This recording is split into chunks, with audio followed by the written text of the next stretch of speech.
Have you looked at your boss or other executives? With all the responsibilities in their heads and the job they have to do, how do they manage to appear restful and after a full day of work show fresh in an interview? Why can't you go home being fresh and not tired, having space in your mind to actually welcome what's waiting for you? You can, and here is how. No matter what the setting, there are 3 discrete stages that we go through as we deal with our work. First, we collect things that commands our attention. This stage was more broadly covered in my previous video. We collect things by taking them out of our short-term memory and writing on a note. Then placing the note into a bucket, which we shall review when appropriate on a daily basis, as well as emptying the bucket once a week or similarly. Many people try to get organized but make mistake of doing it with incomplete batches of stuff. You can't organize what's incoming, you can only collect it and process it. Instead, you organize the actions you need to take based on those decisions you make about what needs to be done. So, how does the plan look like? First, we start with collecting the stuff into the basket. We identify it, whether it is a general information from human resources, request for proposal from a client, a meeting schedule with a partner, shoppings to take for the evening, or a call to make, anything. We identify the stuff on a single attribute. Is it actionable or not? If not, it is either trash that gets removed, it is some general information which does not require any action or reference that we can store for usage later.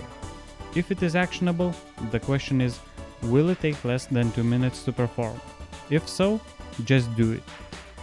Any less than 2-minute actions and all other actions that have already been completed do not of course needs to be tracked. They are done. What needs to be tracked is every action that has to happen at a specific time or on a specific day. Enter these in your calendar. Those that need to be done as soon as they can, add these to your next action list. And those that you are waiting for others to do, put these on a waiting for list. Calendar reminders of actions you need to take fall into 2 categories. Those about things that have to happen on a specific day or time, and those about things that you just need to get done as soon as possible. Your calendar handles the first type of reminder. Bucket consists of 3 parts. Time-specific actions. This is a fancy name for appointments. Often the next action to be taken on a project is attending a meeting that has been set up to discuss it. Simply tracking that on the calendar is sufficient. Day-specific actions. These are things that you need to do sometime on a certain day, but not necessarily at a specific time. Perhaps you told your friend you would call her on Friday to check the report you are sending her is okay. She won't have the report until Thursday and she's leaving the country on Saturday, so Friday is the time window for taking action. But anytime Friday will be fine. That should be tracked on a calendar for Friday but not tied to any particular time slot. It should just go on the date. It is useful to have a calendar on which you can note both time-specific and day-specific actions. The calendar is also the place to keep track of things you need to know about on specific days. Not necessarily actions you will have to take, but rather information that may be useful on a certain date. This might include directions for appointments, activities that other people, family or staff will be involved in then, or events of interest. It is also helpful to put short-term tickler, such as reminder to call someone after the day they return from vacation. Now the important part. No more daily to-do lists. Those 3 things are what goes on the calendar and nothing else. I know this is heresy to the traditional time management trading, which has almost universally thought that daily to-do list is the key. But such lists don't work for 2 reasons. First, constant new input and shifting tactical priorities reconfigure daily work so consistently that it is virtually impossible to nail down to-do items ahead of time. Having a working game plan as a reference point is always useful, but it must be able to be renegotiated at any moment. Trying to keep a list in writing on the calendar, which must then be rewritten on another day if items don't get done, is demoralizing and waste of time. The next actions list, I advocate, will hold all those action reminders, even the most time-sensitive ones, and they won't have to be rewritten daily. Second, if there is something on a daily to-do list that doesn't absolutely have to get done that day, it will dilute on the emphasis on the things that truly do. Review.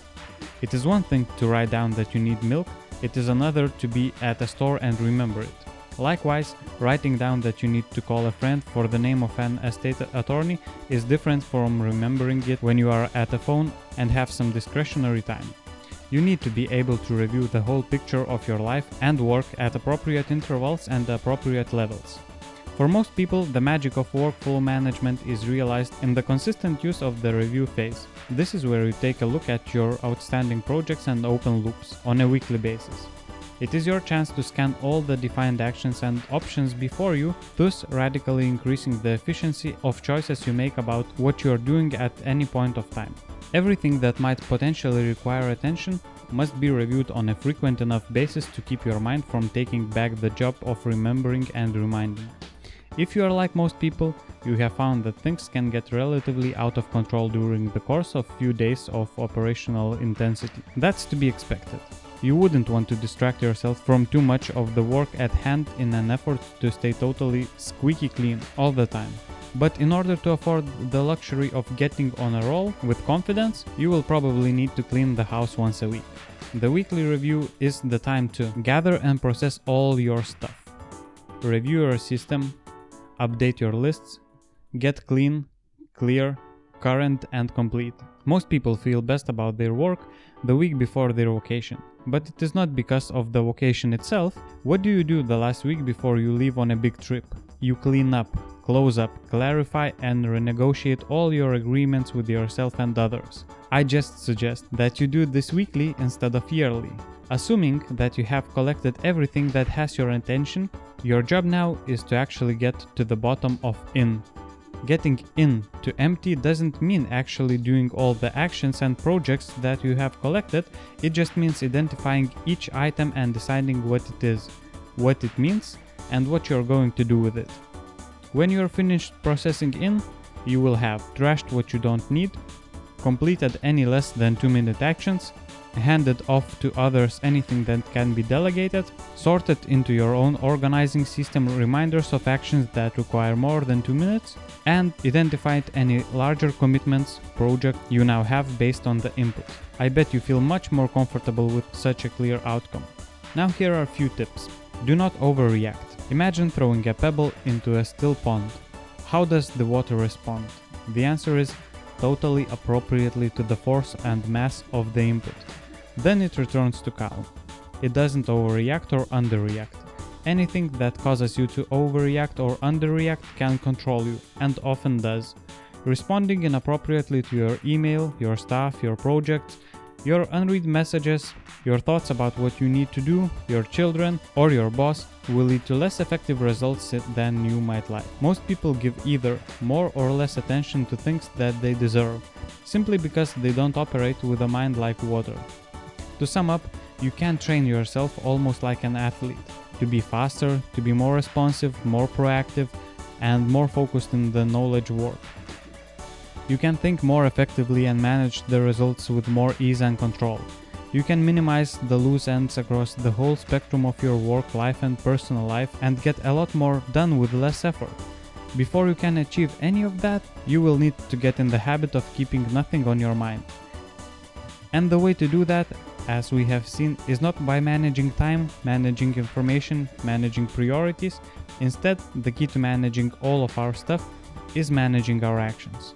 The whole purpose of this action management is not to let your brain become lax, but rather to enable it to move toward more elegant and productive activity. In order to earn that freedom, however, your brain must engage in some consistent basis with all your commitments and activities. You must be assured that you are doing what you need to be doing, and that it is okay to be not doing what you are not doing. Reviewing your system on a regular basis and keeping it current and functional and prerequisites for that kind of control. By following the guide, you should be able to get into the productive state when required, because apart from the job you are doing, your head is clear. Think about the last time you felt highly productive. You probably had a sense of being in control. You were not stressed out, you were highly focused on what you are doing. Time tended to disappear, and you felt you were making a noticeable progress toward a meaningful outcome. That's what it is about, and the side benefit being that you don't use brain memory to store project information and can actually enjoy the rest of the day.